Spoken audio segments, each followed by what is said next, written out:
All right, guys, thanks for joining me today in this look back at the month that was in August. In this video, we're going to look at all the numbers that matter brought to us by the Las Vegas Realtors.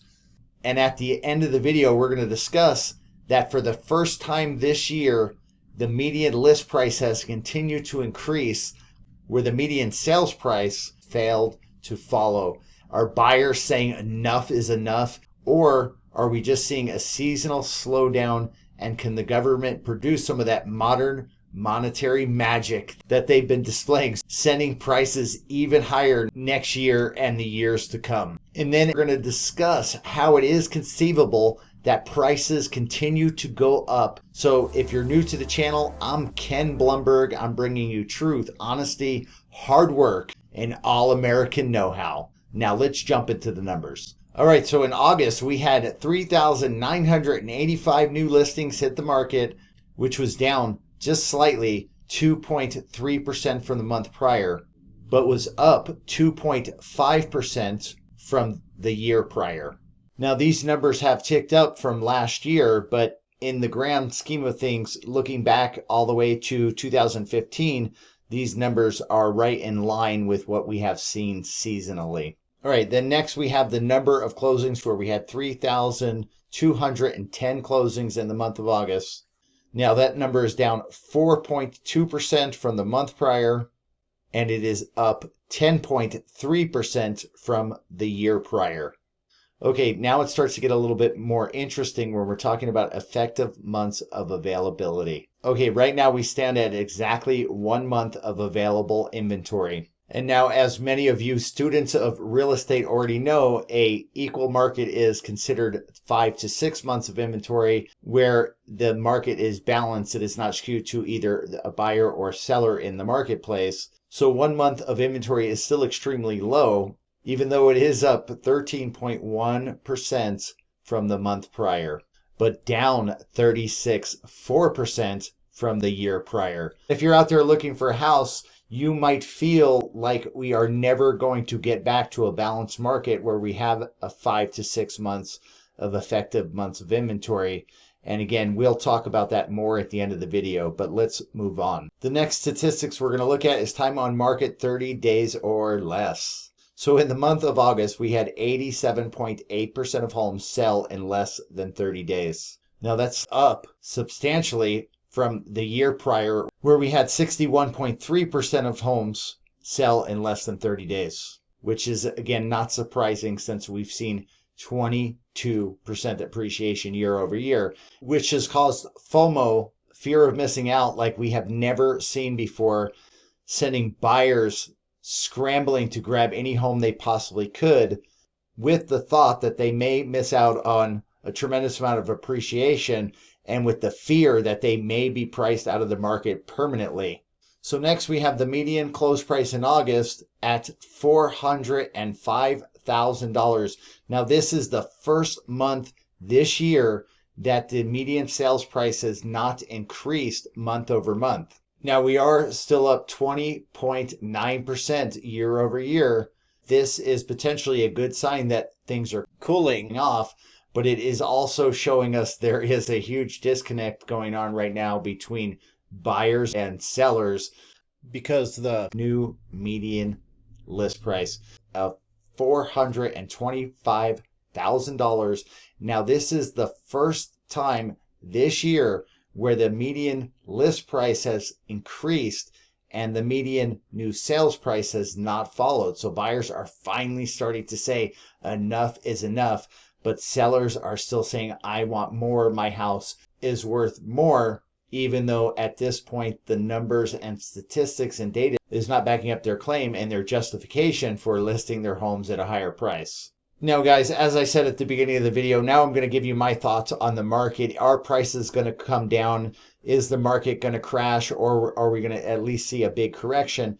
And again, this is a big unknown, because we are seeing something that we have never seen in our lifetimes, where the government is, number one, decreasing interest rates at a very rapid rate over the year and a half, which is one of their tools to keep home prices up. The other tool that the government has to increase home prices or to keep them stable is printing money. Now, I know a lot of people don't understand what is happening right now, so let me try to put it in the simplest terms possible. And let's say you're playing Monopoly with 3 other friends, and one of those other people, unbeknownst to you, actually went out and bought a game of Monopoly and then sat down with that money up their sleeve and proceeded to play the game without telling you that they had now slipped that money into their bank account with the starting money that they received in the beginning of the game. Now, that player would be able to buy up all the homes on the board at a much quicker pace than the rest of the players, which would inevitably raise prices faster than would typically happen in a normal game.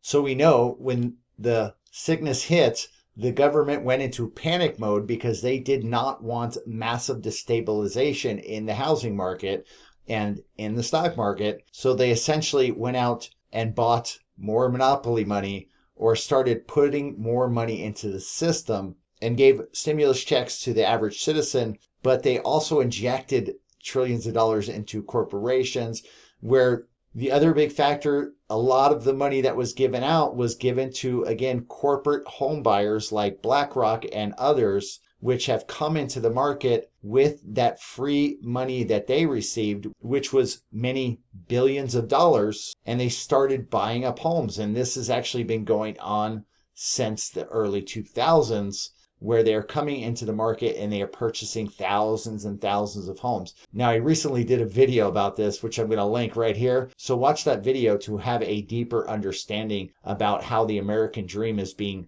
stolen from the American people, all in the name of stability of housing prices. Now you ask, what does this mean for the market? And are prices going to come down? Are we going to see a crash or a correction? Now, even though the government is out of ammunition with lowering interest rates, because there really is not much lower they can go, they still have the tool of money printing. So as they devalue the dollar by printing more currency and putting it out in the market, just like we talked about in the imaginary game of Monopoly, conceivably that will continue to drive prices up, especially with investors coming into the market, grabbing all these homes for income property. And then even though we have a potential wave of foreclosures going because they printed so much money and dropped interest rates and have raised values so quickly, more than likely the people that are facing potential foreclosure will be able to liquidate their properties, still sell at a profit, which will potentially, at least for now, help the economy. Now, this is good for the government because the government wants to avoid chaos in our economy.